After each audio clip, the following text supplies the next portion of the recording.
अस्सलाम वालेकुम दोस्तों, जॉब अपडेट की एक और नई वीडियो के साथ आपकी खिदमत में हाजिर हूँ। आज की जो आपके लिए जॉब लेकर आए हैं वो हैं पाकिस्तान नेवी की। बहुत ज़बरदस्त किस्म की जॉब्स आई हैं, शानदार मौका है। पूरे पाकिस्तान से आप लोग अप्लाई कर सकते हैं। ठीक है, तो उसको जो है अप्लाई कैसे करना है, उसमें आपकी कौन कौन सी चीज़ें रिक्वायरमेंट्स हैं, वो सारा मैंने आपको इस वीडियो में बताऊँगा। जो भी इसमें इंटरेस्टेड लोग हैं वो मेरी वीडियो को आखिर तक देखें, मेरी वीडियो को स्किप ना करें।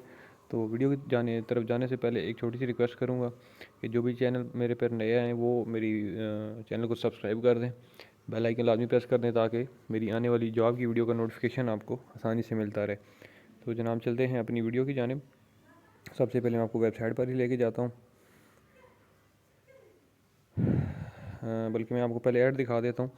ठीक है, उसमें आप ये देख सकते हैं कि join Pak navy through short service commission course, आगे कोड लिखा हुआ 2023 ए। ठीक है, and M cadet scheme 8th बैच। ठीक है, अच्छा जी, उसमें आप ये देख सकते हैं कि मेल और फीमेल दोनों अप्लाई कर सकते हैं। ठीक है, मर्द और ख़वातीन दोनों के लिए सुनहरी मौका है। ठीक है, इसमें आप देख सकते हैं ट्रेड कौन कौन सा ऑपरेशन है, मैकेनिकल इंजीनियरिंग है, सप्लाई है, वेपन इंजीनियरिंग है, ऑर्डिनेंस एजुकेशन है। ठीक है, उसके बाद जनाब आपकी नेवल लॉ है। ठीक है, स्पेशल आईटी, उसके बाद जो है वो स्पेशल साइकोलॉजिस्ट हैं, मेडिकल स्पेशलिस्ट हैं। ठीक है, बहुत ज़्यादा कैटेगरीज़ हैं।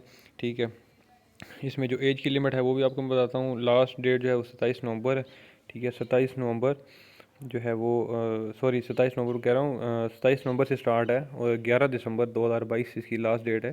ठीक है, तो अच्छा अप्लाई कैसे करना है, ठीक है मैं आपको बताता हूँ। हम जाते हैं वेबसाइट पे। वेबसाइट जो है वो मैंने ऑलरेडी ओपन की हुई थी आपकी आसानी के लिए। अच्छा, आप लिखेंगे ज्वाइन पाक नेवी .gov.pk, तो इस तरह का कुछ इंटरफेस ओपन होगा। ठीक है, तो आप ऊपर देख सकते हैं कि लिखा हुआ है कि लेटेस्ट एड्स। ठीक है, आपने अगर एडवर्टाइजमेंट डाउनलोड करनी है तो आप ओपन करेंगे। ठीक है, उसके बाद नीचे लिखा हुआ है कि क्राइटेरिया फॉर SSC बैच। ठीक है, तो मतलब दोनों किस्म की कैटेगरीज हैं। हम पहले इसको देख लेते हैं, सॉरी ऊपर वाला देखना था। अच्छा, मैं दोबारा से ओपन कर लेता हूँ। अच्छा, तो इसमें जो है वो हमने SS वाला बैच देखना है। तो इसमें जो है वो रिक्वायरमेंट सारी लिखी हुई हैं। ठीक है, सबसे पहले तो जो ब्रांच है या स्पेशलाइजेशन है वो ऑपरेशंस है। ठीक है, इसमें जो क्वालिफ़िकेशन वो ग्रेजुएशन होना ज़रूरी है। ठीक है, एटलीस्ट 60% मार्क्स आपके होने चाहिए। इसकी जो एज लिमिट है वो 26 ईयर्स है। ठीक है, उसके बाद इसमें जो है वो मेल की रिक्वायरमेंट है। ठीक है, उसके बाद अगली जो वैकेंसी है वो मैकेनिकल इंजीनियरिंग की है। इसमें भी जो है मेल की रिक्वायरमेंट है। इसमें जो एज की लिमिट है वो 21 से 28 साल की है। ठीक है, इसमें भी आपकी जो क्वालिफ़िकेशन है वो BE हो, BS हो या BSc हो। ठीक है, उसके बाद सप्लाई की जो है वो वैकेंसी है सरफेस, इसमें भी मेल है। ठीक है, इसमें MBA किया हो। उसके बाद वेपन इंजीनियरिंग है, इसमें भी जो है वो आपने इलेक्ट्रिकल या इलेक्ट्रॉनिक्स इंजीनियरिंग की हो। ठीक है, 60% मार्क्स, 2.5 मतलब CGPA। एज लिमिट लिखी हुई है 21 से 28।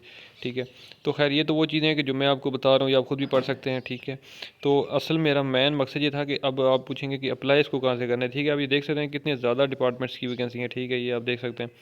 तो अप्लाई का तरीक़ाकार जो है वो ये देखें, इसी वेबसाइट से ही अप्लाई होगा। ठीक है, मैं आपको बता देता हूँ कि अच्छा हमने ये तो देख लिया। अब ये नीचे आप देख सकते हैं कि लिखा हुआ है कि रजिस्ट्रेशन फॉर्म। ठीक है, आपने यहाँ से इस पर क्लिक करेंगे तो एक नया पेज ओपन होगा, नई वेबसाइट ओपन होगी। तो यहाँ पे आपने जो है वो इस तरह का पेज ओपन होगा। तो आपने सबसे पहले यहाँ पे अपना सेलेक्ट करना है कि आपने किस कैटेगरी में किस पोजीशन पे अप्लाई करना है। ठीक है, मैं मिसाल के तौर पे मैं सेलेक्ट करता हूँ कि मैकेनिकल इंजीनियरिंग। तो अब उसने क्राइटेरिया बता दिया मुझे कि आपकी एज लिमिट जो है वो 28 साल होनी चाहिए, आपका कद जो है वो 5 फुट 4 इंच होना चाहिए, आपकी जो क्वालिफ़िकेशन है वो होनी चाहिए मैकेनिकल इंजीनियरिंग में। ठीक है, और उसके बाद जो है वो आपकी 60% मार्क्स भी होने चाहिए। ठीक है, अगर तो आप इस पे पूरा उतर रहे हैं तो आप जनाब अप्लाई कर सकते हैं। ठीक है जी, अच्छा अब नीचे ये कैटेगरी दी गई है कि आपका स्टेटस क्या है। ठीक है, आप सिविलियन हैं या किसी पहले ही सर्विस होल्डर हैं या क्या। ठीक है, तो हम सिविलियन पे ही करेंगे। ठीक है, उसके बाद आपका ये नीचे लिखा हुआ है ये BE मैकेनिकल इंजीनियरिंग है या मैकेनिकल की है आपने या क्या की है। ठीक है, तो आपने यहाँ पे मार्क्स लिखने हैं, टोटल लिखने हैं। ठीक है, यूनिवर्सिटी अपनी सेलेक्ट करनी है, अपना नीचे नाम आ गया आपका। उसके बाद नीचे आपका ID कार्ड आएगा, आपका फादर नेम आएगा, फादर का NIC आएगा, जेंडर सेलेक्ट कर दिया, डेट ऑफ बर्थ, हाइट वगैरह, मार्शल स्टेटस, रिलीजन्स, ठीक है जी। उसके बाद आपका जनाब आगे जाता है प्रोविंस वगैरह, डोमिसाइल, अपना एड्रेस, मोबाइल नंबर, ठीक है। उसके बाद जनाब आपने सिलेक्शन सेंटर अपना सेट करना है कि आपने कौन सा सिलेक्शन जो है वो सेंटर आपने सेलेक्ट किया, ठीक है। देख सकते हैं पूरे पाकिस्तान से है, तो ये पाकिस्तान के सारे बड़े शहरों की इसमें जो है वो नाम लिखे हुए हैं। बिलफर्ज रावलपिंडी से अगर कर रहे हैं तो रावलपिंडी का करेंगे, ठीक है। तो यहाँ से आके आप सबमिट फॉर्म कर देंगे। तो ये तरीकाकार है नेवी में अप्लाई करने का। तो उम्मीद करता हूँ कि मेरी ये वीडियो आपको अच्छी लगी होगी। इस तरह की मज़ीद जॉब के हवाले से इन्फॉर्मेटिव वीडियो देखने के लिए मेरा चैनल लाजमी सब्सक्राइब कर दें, इस वीडियो को ज़्यादा से ज़्यादा शेयर करें और बेल आइकन प्रेस करना ना भूलिएगा। इंशाल्लाह एक अगली वीडियो में आपकी खिदमत में मैं दोबारा हाजिर हूँगा। तब तक के लिए मुझे दें इजाज़त। अल्लाह हाफिज़।